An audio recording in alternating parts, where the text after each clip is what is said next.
Jamal Finkley, Black Tree TV. Thank you. Go ahead.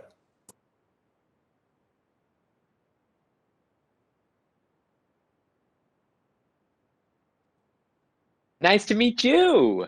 Nice to meet you. You, I'm going to give you a gold star. You're the only journalist who's ever signed this. Thank You you. Thank rock. you very much. First, Madeline, I mean, I go back, I loved your character in Children of a Lesser God. And I want to take you back to that moment. I know that's 34 years ago, but when you made your movie debut and was able to win an Oscar, how much did that mean for the deaf community to be represented in that way?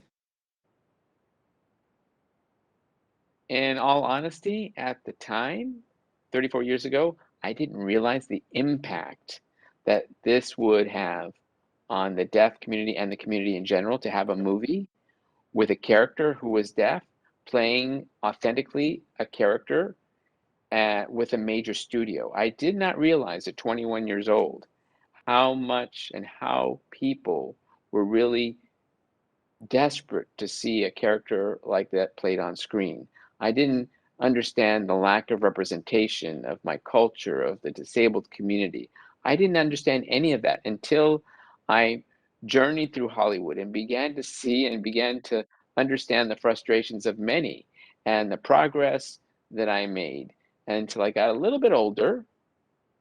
And then I realized by having more conversations with people and listening to stories and listening to their experiences, listening to their hopes, their dreams, and their desires, I began to understand the importance of representation.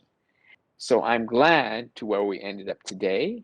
I'm glad for the audience to see this film and to see more barriers being broken, to removing all the isms in Hollywood that are out there, and to give more opportunities for deaf actors, writers, directors. 34 years is a long time for stuff to not change. So there you go.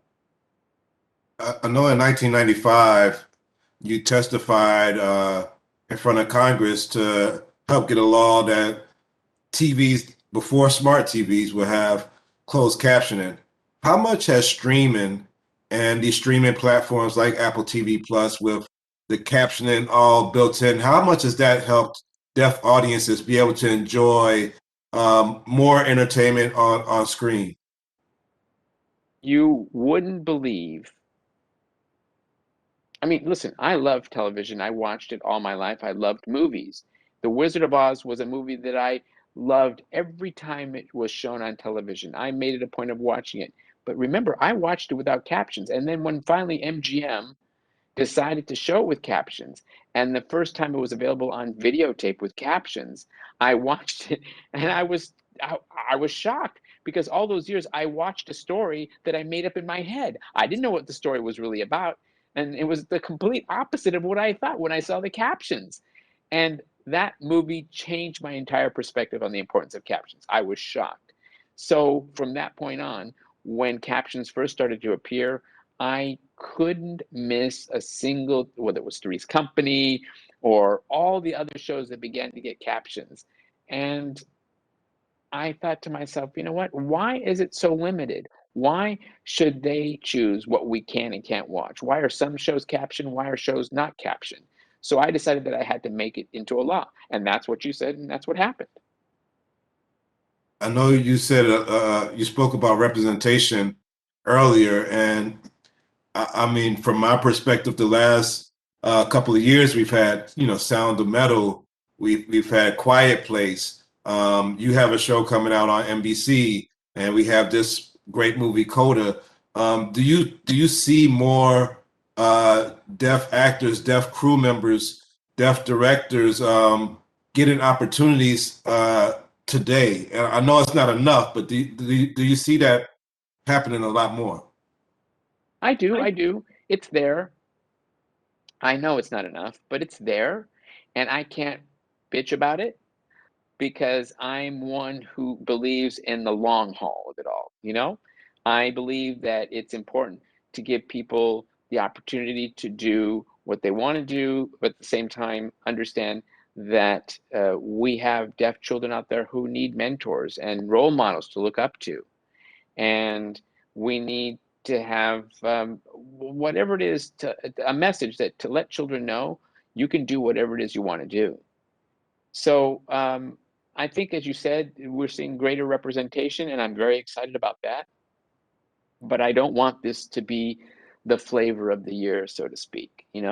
I need to see this continue on.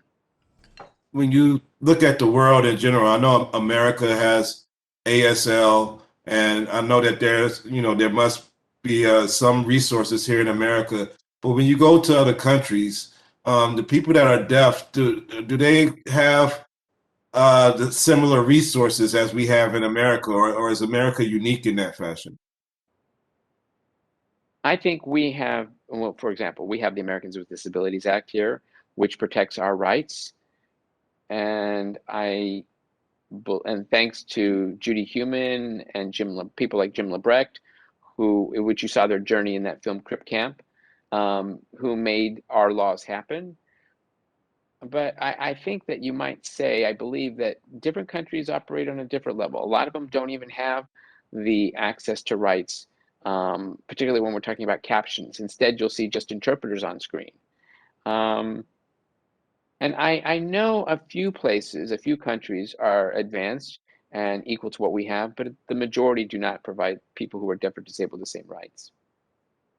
Well, I loved this movie. I loved, unfortunately, I've lived all my life and haven't had much interaction with the deaf community. And I think just by watching this on screen, I learned a lot, and it's made me want to learn ASL so that I could communicate better.